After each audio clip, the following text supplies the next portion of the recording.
Again to my channel. तो इस video में हम डिस्कस करेंगे कि राइटिंग टास्क टू ऐसे की एक अच्छी सी how to write a good introduction in your writing task two ऐसे।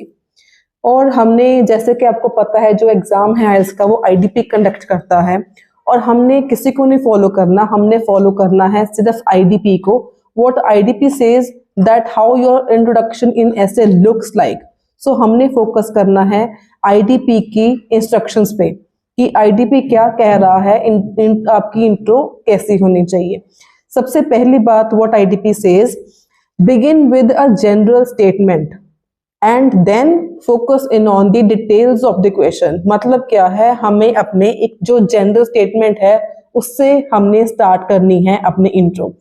कई बच्चे क्या करते हैं, straight away the start with the rephrasing the question. तो वहां पे ये बच्चे ये गलती करते हैं, अपनी जनरल स्टेटमेंट वहां पर ऐड नहीं करते। अगर आप किसी को मिलने भी जाते हो, आप सीधा तो नहीं अपनी बात बोलते, पहले आप अपनी इंट्रोडक्शन देते हो, उसके बाद ही you further proceed on your talks. वैसे ही इन द सिमिलर मैनर ऐसे में कोई भी टाइप ऑफ ऐसे है, हर एक टाइप ऑफ ऐसे में begin with the general statement. So this is the first point what IDP says. Then second IDP what says, use your own language. जब आपने रीफ्रेज करना है क्वेश्चन, आपने अपनी लैंग्वेज यूज करनी है ताकि आप एग्जामिनर को शो करो अपनी range of vocabulary, range of sentence structures in your एसे। तो ये थी सेकंड बात। और तीसरी बात क्या है, उसके बाद आपने state your purpose. You have to state your purpose. State your purpose means आपने क्लियरली बताना है, आप इंट्रोडक्शन में आपने ये बताना है कि आपका व्यू पॉइंट क्या है। अगर वो पूछता है तो भी आपका ऐसे को लिख के क्या मानना है। देन उसके बाद आपकी आ जाती है last, explain how you plan to develop your essay. इसके दो तरीके हैं लिखने के लिए, फिलहाल हम एक ही डिस्कस करेंगे। तो आईडीपी के ये सारे पॉइंट्स आप आई होप आपको क्लियर हैं, आईडीपी क्या बोल रहा है, हमने ऐसे कैसे लिखना है। देन आज हम डिस्कस करेंगे कि 5 बैंड ऐसे में और 9 बैंड ऐसे में कितना फर्क है और क्या फर्क है। सो मेरे पास एक सैंपल क्वेश्चन है। The question says, some people say that planting trees in open areas in cities and town is more important than building houses. To what extent? Question क्या है, to what extent agree और disagree, ये हमारा question है। और topic क्या है, planting trees के बारे में। तो मेरे स्टूडेंट ने यहाँ पे क्या लिखा है, ओपिनियंस आर डिवाइडेड। मतलब इन्होंने जेंडर स्टेटमेंट ही यहाँ पर इन्होंने ऐड नहीं करी, इन्होंने यहाँ पे जनरल स्टेटमेंट जो है वो ऐड नहीं करी। तो मतलब स्ट्रेट अवे यहाँ पे उन बैंड्स काटे जाएंगे। तो आईडीपी का पहला पॉइंट ही यही था कि आपने यहाँ पे एक जनरल स्टेटमेंट से शुरुआत करनी है। जब हम नेक्स्ट बात करें, उन्होंने लिख दिया opinions are divided whether more significant should be given to the tree plantation और to housing development to use land available in urban areas. इन्होंने वेदर का यूज किया लेकिन यूज इन्होंने गलत किया। सिग्निफिकेंट, यहाँ पे वर्ड सिग्निफिकेंस आना चाहिए था, यहाँ भी इन्होंने गलत किया। और कई सारी छोटी मोटी मिस्टेक्स हैं, मतलब इन्होंने रीफ्रेजिंग की और रीफ्रेजिंग भी इनकी प्रॉपर नहीं थी। इसके आगे जब हम बात करें, इन्होंने लिखा दिस ऐसे स्ट्रांगली अकॉर्ड्स, जबकि यहाँ पे लिखा है to what extent do you. आपसे पूछा गया है आप कितना इस ऐसे से एग्री करते हो या डिसएग्री करते हो। तो आपने यहाँ पे जो आईडीपी ने थर्ड पॉइंट बोला, स्टेट योर पोजीशन, यहाँ पे वो चीज आपकी मिसिंग है, आपने अपनी पोजीशन स्टेट नहीं की। तो यहाँ अगेन आपके बैंड्स काटे जाएंगे with the given statement, because converted lands and open areas to greenery balance ecosystem. इन्होंने यहाँ पे 2 पॉइंट्स ऐड कर दिए, variety of way of living. मतलब इन्होंने 2 पॉइंट्स ऐड कर दिए कि VP1 का पॉइंट इनका इकोसिस्टम के बारे में होगा, दूसरा पॉइंट इनका लिविंग स्टैंडर्ड्स के बारे में होगा। ठीक है, इन्होंने ऐसे लिख दिया।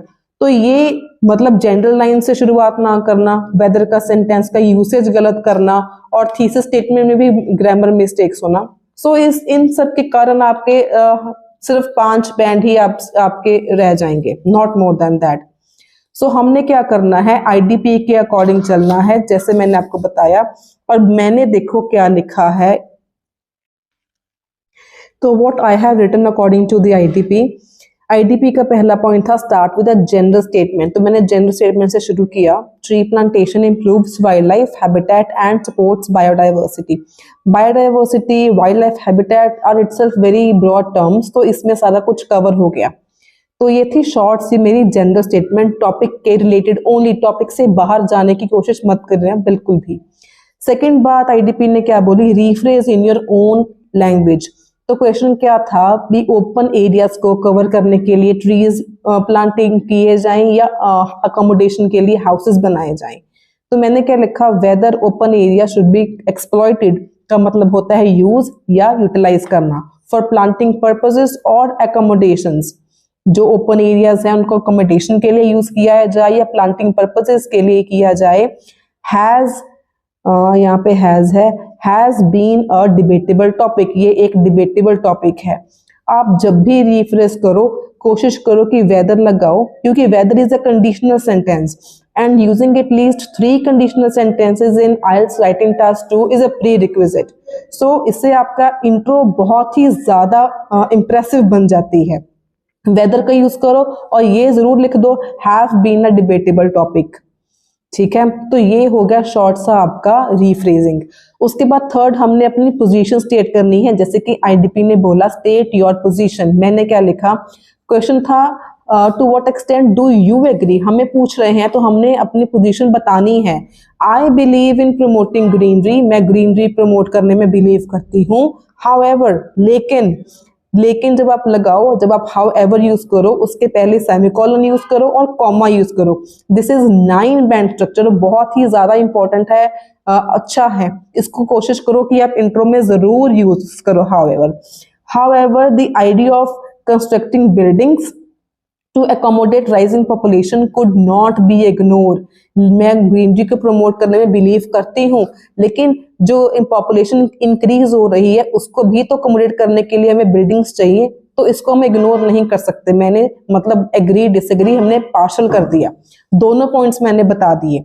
और स्टार्ट में लास्ट में हमने क्या लिखना है कि हम अपने एसे को डेवलप कैसे करेंगे। मैंने क्या लिखा, the relevant points with examples. Obviously हमने एग्जांपल्स ऐड करनी होती हैं, तो हमने पॉइंट्स के साथ एग्जांपल्स ऐड करनी है। मैंने क्या लिखा, the relevant points with examples to explain my views would be discussed in the upcoming paragraph. जो मैं पॉइंट्स लिखूंगी इसके रेलेवेंसी में, उसके साथ एग्जांपल्स जो लिखूंगी वो मैं अपने आगे वाले पैराग्राफ्स में डिस्कस करूंगी। तो ये मैंने लिख दिया अपनी लास्ट, अपना how I am going to develop my essay.